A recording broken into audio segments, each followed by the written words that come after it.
Buen día, soy el doctor Oscar de la Garza. Vamos a continuar viendo los nervios oculomotores, que son el tercero, cuarto y sexto par craneal.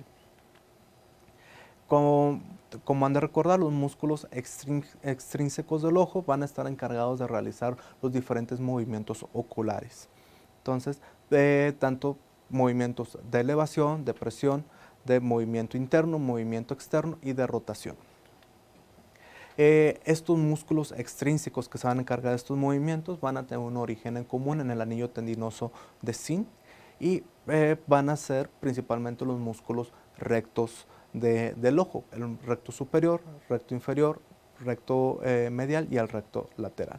Además de dos músculos que son los oblicuos, uno que se va a encontrar de forma superior, el oblicuo superior o oblicuo mayor, y el oblicuo menor o oblicuo inferior, que más adelante voy a explicar los movimientos. En cuanto al tercer par craneal, va a tener una función motora y visceral, es decir, que va a llevar fibras parasimpáticas para la inervación de la pupila. Va a tener un origen real en los núcleos superiores del tallo encefálico a nivel del mesencéfalo, en los núcleos motores somáticos del mesencéfalo y en el núcleo de Edinger-Westphal, que es donde se va a estar originando la función parasimpática. Posteriormente va a discurrir las fibras de estos núcleos hasta la orilla del tallo encefálico, de donde va a tener el punto de fijación a nivel de los pedúnculos de la fosa interpeduncular, en los pedúnculos cerebrales del mesencéfalo.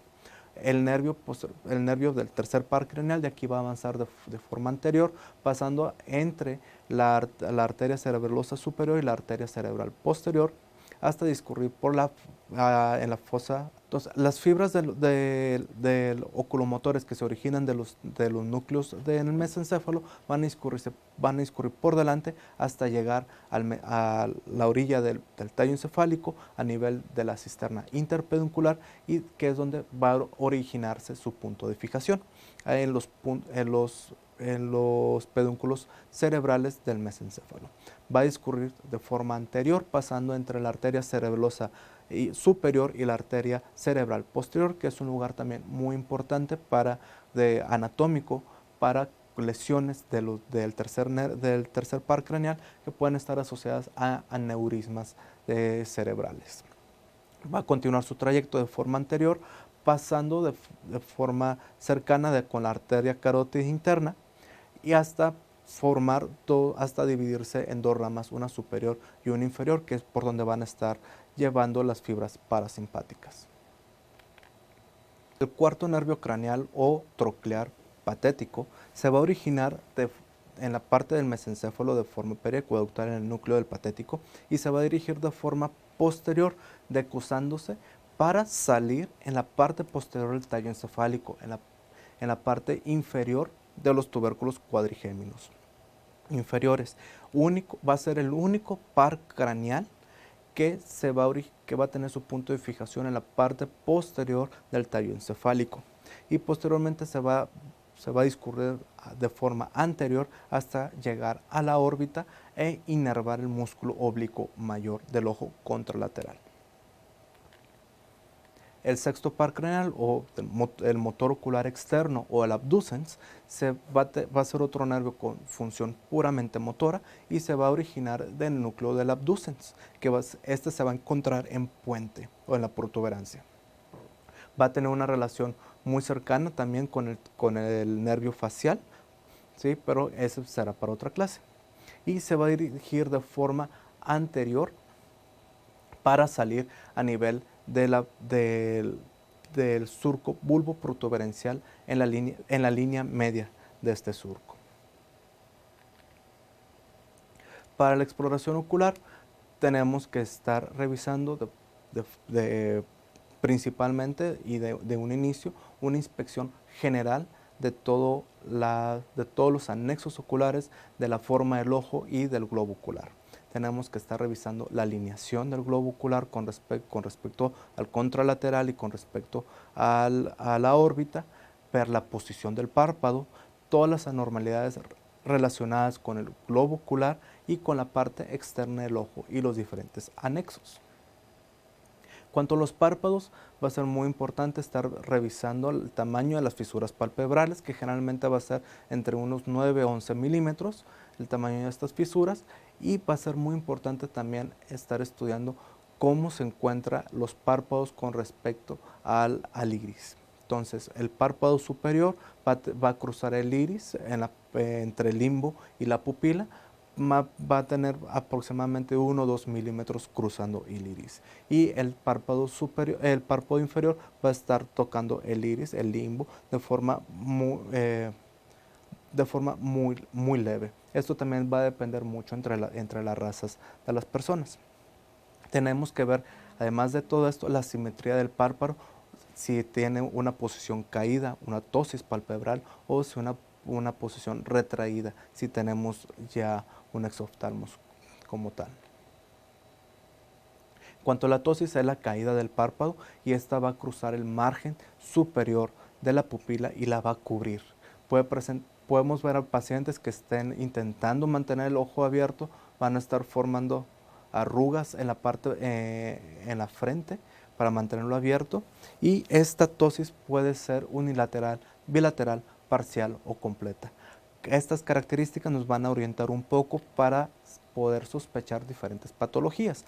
Si tenemos una ptosis de un solo lado completa, hay que sospechar una parálisis del tercer par craneal. Sin embargo, si es una parálisis de un solo lado y parcial, tenemos que estar sospechando un síndrome de Horner, que voy a platicar más adelante, o una parálisis parcial del tercer par. Sin embargo, si tenemos una ptosis de ambos ojos, parcial o en algunos casos completa, tenemos que estar pensando en enfermedades neuromusculares como la miastenia gravis, o diferentes enfermedades musculares o de la unión neuromuscular. En cuanto a los movimientos oculares, tenemos que valorar cómo se encuentran estos movimientos. Se le pide al paciente con una pluma que esté siguiendo los movimientos que estemos realizando con la pluma, y con estos músculos, que según la alteración que estemos presentando en estos músculos, de estos movimientos, va a ser el músculo que vamos a estar sospechando. Aquí también algo muy característico, y que es una pregunta muy clásica que se realiza, es la posición típica de la cabeza de una parálisis del cuarto par craneal. Si ustedes bien se acuerdan, el cuarto par craneal, el patético, va a estar inervando el oblicuo superior o mayor, y este oblicuo superior va a tener una función que al momento que activarse, va a jalar al ojo por medio de la polea, va a poner al ojo de una forma inferior e interna. ¿Okay? Si tenemos una parálisis de este músculo, el ojo va a tener una rotación por los otros músculos que sí se están accionando de forma superior y externa. Entonces el paciente tiene que contrarrestar esta posición del ojo para no estar viendo doble, para no tener diplopia. Entonces, ¿qué va a hacer el paciente? Va a ladear la cabeza de forma alejándose de la lesión. Es decir, la cabeza va a estar ladeada del lado contralateral de la lesión. Y es algo muy característico en la lesión del cuarto par craneal.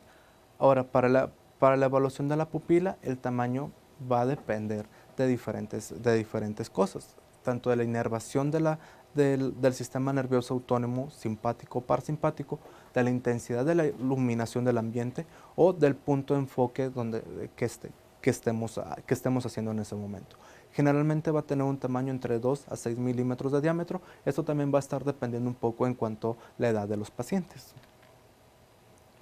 Una pupila menor de 2 milímetros van a ser aquellas pupilas que van a estar en una miosis, y generalmente esto va a estar causado por diferentes factores. Entre ellos, principalmente lo que podemos ver en el medio hospitalario, es por el uso de opioides o de diferentes sedantes, que me va a hacer una constricción de la pupila. O incluso también con diferentes síndromes, como el síndrome de Horner, que es cuando vamos a tener una alteración de la inervación simpática, o diferentes lesiones en el tallo cerebral.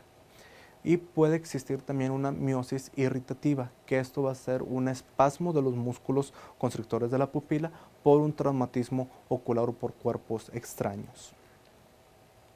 De forma contraria, una midriasis o una dilatación pupilar es cuando tenemos una pupila arriba de 6 milímetros y va a ser común en estados de ansiedad, de dolor, miedo, miopía o efectos de medicamentos anticolinérgicos que van a dilatar la pupila. Y también esta pupila es muy típica de ver cuando tenemos unas lesiones en el mesencéfalo que me estén afectando los núcleos pretectales o, cuando tenemos lesiones propiamente de las fibras que me estén llevando la información parasimpática, ¿sí? O cuando tenemos aquellos pacientes con una lesión anóxica o hipóxica cerebral. Anisocoria es aquel término que utilizamos cuando tenemos diferencia entre los tamaños pupilares. Tiene que haber una diferencia de 2 milímetros para considerarlo anisocórica y podemos tener anisocoria fisiológica que ocurre en muy pocas personas, entre un 15 y 20% de las personas, que es una diferencia menor de los 2 milímetros. Los reflejos pupilares se van a valorar con la respuesta a la luz y con la acomodación. La pupila va a realizar una constricción en respuesta a la luz y también como parte de una acomodación de cerca. Entonces, los reflejos lumínicos van a estar mediados por diferentes componentes de la vía óptica, por la retina, nervio óptico, núcleos pretectales y posteriormente el tercer par craneal. Esto viene el estímulo luminoso, va a viajar por el nervio óptico, posteriormente va a tomar la vía extrageniculada que había mencionado para llegar a los núcleos pretectales. De allí va a mandar información tanto al núcleo del mismo lado como al núcleo de contralateral y va a mandar la información a través de las fibras de estos núcleos hacia el tercer par craneal y posteriormente llegar al ganglio ciliar y de ahí hacia las fibras que van hacia las fibras ciliares cortas para darle inervación hacia el músculo constrictor de la pupila. Entonces, pues de esta forma va a estar llevando el estímulo fotomotor, que es con una reacción directa en esa pupila de constricción y de forma consensual con la pupila del otro lado, por estas fibras que se están cruzando. La forma en que esto se tiene que evaluar es de forma individual cada uno de los ojos y la luz, el estímulo lumínico se tiene que poner de forma oblicua en el ojo y con el paciente viendo hacia la distancia. No podemos poner al paciente que esté viendo de forma cercana porque ahí entraría el reflejo de acomodación y podría dilatar o constreñir la pupila. Reflejo de acomodación se explora pidiendo al paciente que esté mirando hacia la distancia y posteriormente que enfoque en el ojo. Y esto lo que va a provocar que va a haber una convergencia de los ojos y va a haber una constricción para acomodar a lo que está viendo de cerca. Y esto va a ser por la constricción de los músculos, la contracción de los músculos ciliares que va a relajar las fibras zonulares, dando al cristalino una forma convexa para poder acomodar y poder constreñir la pupila. Existen otros reflejos que también podemos estar evaluando, reflejo cilioespinal, que se va a dilatar la pupila cuando hacemos un estímulo doloroso en la piel del cuello del mismo lado, o también un reflejo oculopupilar cuando existe tras una respuesta al dolor de los anexos del ojo, y un reflejo psíquico, que es después de que se va a activar el sistema simpático en respuesta a miedo, ansiedad o concentración o incluso de estímulo sexual. En cuanto a los trastornos de la pupila, una pupila grande, dilatada, se puede encontrar con una parálisis del tercer par craneal.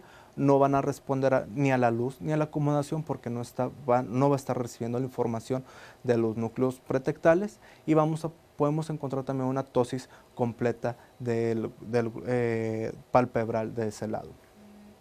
El globo ocular va a estar descansando en una posición hacia abajo y afuera, esto por el uso del músculo oblicuo mayor y del músculo recto lateral, que no están inervados por el tercer par craneal.